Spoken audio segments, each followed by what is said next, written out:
ओम शांति। ये कहावत तो हमने सुन रखी है कि जैसा अन्न वैसा मन। तो आज जानेंगे सात्विक भोजन है संजीवनी बूटी।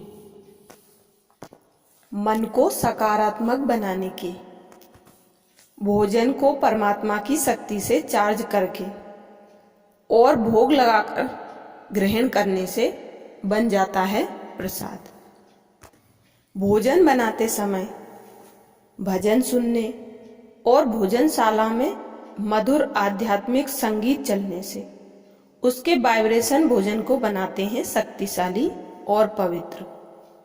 वैज्ञानिकों का दावा, ज्यादातर मानसिक और शारीरिक बीमारियों का कारण गलत मानसिक स्थिति में ग्रहण किया और बनाया गया भोजन। वैज्ञानिक शोधों में दावा है हमारे भोजन का तन और मन पर पड़ता है सीधा असर। किस मनोस्थिति में भोजन बनाया गया और किस मनोस्थिति में ग्रहण किया, इसका भी मन और तन पर पड़ता है असर। कहा जाता है जैसा अन्न वैसा मन। यह केवल कहावत नहीं बल्कि सच है। पुरातन संस्कृति में भोजन और आहार व्यवहार पर काफी ध्यान दिया जाता था। इससे उस दौर के लोग स्वस्थ, सुखी, संस्कारित और संयमित होते थे। उनमें एकता, सद्भावना, अपनापन, पारिवारिक सामंजस्य था। इस सब का मूल कारण था कि लोगों के खान पान में सात्विकता, शुद्धता और पवित्रता थी। इस बात को विज्ञान और वैज्ञानिकों ने भी स्वीकार कर लिया है कि सात्विक आहार वाले व्यक्ति ज्यादा सकारात्मक, ऊर्जावान, ज्ञानी, आध्यात्मिक, शक्तिशाली और मानसिक रूप से स्वस्थ रहते हैं। यही नहीं, उनका रोग प्रतिरोधक तंत्र भी काफी मजबूत होता है। वर्तमान जीवन शैली के भोजन, फास्ट फूड और सात्विक भोजन के तुलनात्मक अध्ययन को लेकर आज हम चर्चा करेंगे।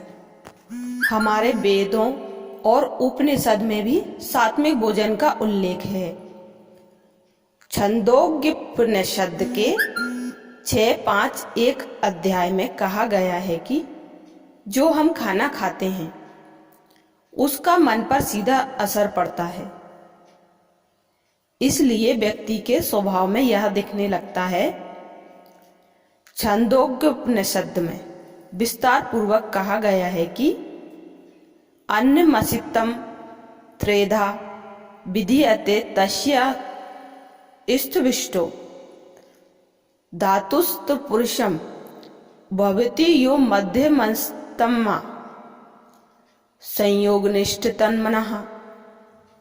भावार्थ है, खाया हुआ भाग 3 भागों में विभक्त हो जाता है। जो उसका अत्यंत स्थूल भाग होता है वह मल मध्य भाग रस, और जो सूक्ष्म भाग होता है वह मन बन जाता है।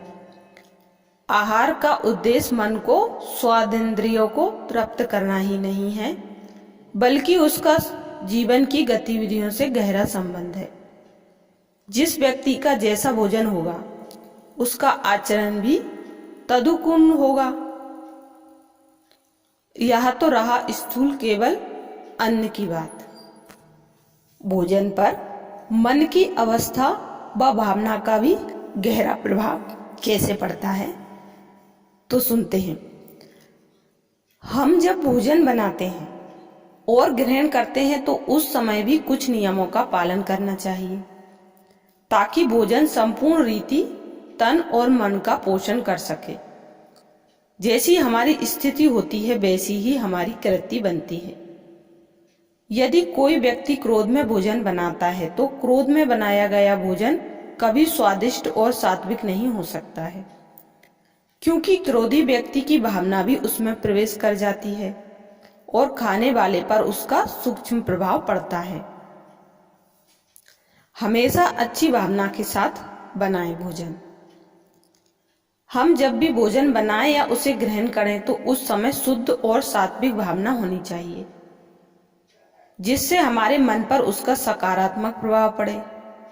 क्योंकि जब हम किसी मंदिर या देवी देवताओं के लिए चढ़ावा चढ़ाने के लिए प्रसाद बनाते हैं तो उस समय साफ सफाई और सात्विकता का बहुत ध्यान रखते हैं, इसलिए वह बनाई हुई सामग्री प्रसाद बन जाती है, जिसे लोग भाव और भावना से खाते हैं।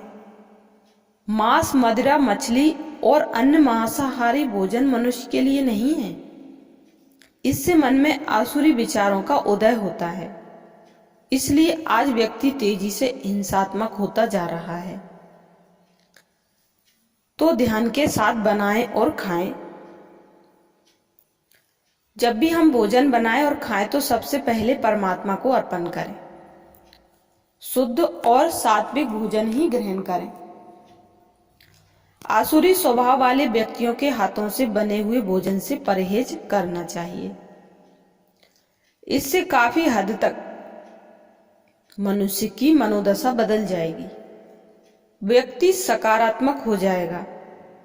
इस तरह के परहेज से सामाजिक समस्याओं से काफी हद तक निजात मिल सकती है। आध्यात्म की राह पर चलने वाले भाई बहनों के लिए पवित्र भोजन जरूरी है। हमारे भोजन का मन से सीधा संबंध है। परमात्मा को भोग में हमेशा सात्विक भोजन, फल, मेवा का ही भोग लगाया जाता है। अध्यात्म में भोजन की पवित्रता पर विशेष जोर दिया गया है, क्योंकि बिना भोजन के नियंत्रण के हम आत्मा को दिव्य गुण और शक्तियों से भरपूर नहीं कर सकते हैं।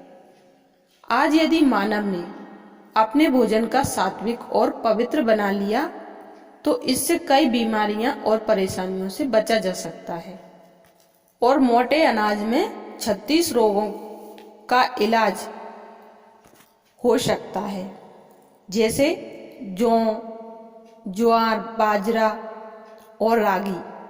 70% लोगों को कर सकता है कुपोषण मुक्त।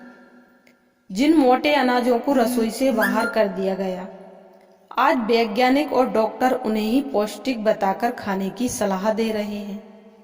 कई रिपोर्ट ने खुलासा किया है कि अगर देश में मोटा अनाज फिर से चलन में आ जाए तो 70% लोग कुपोषण से मुक्त हो जाएंगे। इसके अलावा आमजन मोटापा, बदहजमी, डायबिटीज, एनीमिया, हार्ट, कोलेस्ट्रॉल जैसी 36 बीमारियों से मुक्त हो सकते हैं। पहले माताएं शिशुओं को ज्वार और मक्का के आटे का घोल पिलाती थी। मोटे अनाज आसानी से पचने वाले, फाइबर और कॉम्प्लेक्स कार्बोहाइड्रेट्स का अच्छा स्रोत हैं। लो सैचुरेटेड फैट के साथ लेने पर हृदय संबंधी बीमारियों को कम करता है। यह LDL, लो डेंसिटी लिपोप्रोटीन की क्लियरेंस बढ़ाता है। इसमें मौजूद फॉलिक एसिड बढ़ती उम्र वाले बच्चों के लिए बेहद उपयोगी है। यह एंटी कैंसर भी होता है। इसमें कैल्शियम, प्रोटीन, जिंक, मैग्नीज, लोहा, खनिज तत्व, calorie, carotene, folic acid, amino acid, vitamin B, E और एंटीऑक्सीडेंट भरपूर मात्रा में होते हैं। ब्रह्मा कुमारी में भोजन की पवित्रता पर दिया जाता है विशेष ध्यान। सात्विक भोजन का मन पर सकारात्मक प्रभाव के चलते ब्रह्मा कुमारी संस्थान के सेवा केंद्रों पर भोजन की पवित्रता और शुद्धता का विशेष ध्यान दिया जाता है। यही कारण है कि राजयोगी तपस्वी ब्रह्मा कुमार भाई बहनें परमात्मा की याद में भोजन तैयार करते और ग्रहण करते हैं।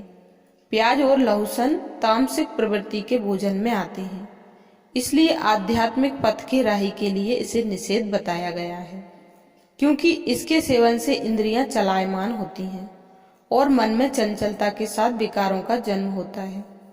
यदि आप भी आध्यात्म के पथ पर चल रहे हैं और आत्मिक उन्नति के मार्ग पर प्रशस्त हैं, तो आहार में फल, फ्रूट, मेवा, सब्जियों के साथ शुद्ध व पवित्र भोजन ही ग्रहण करें। इससे तन और मन दोनों संतुलित और सदा स्वस्थ रहेंगे। अच्छा, ओम शांति।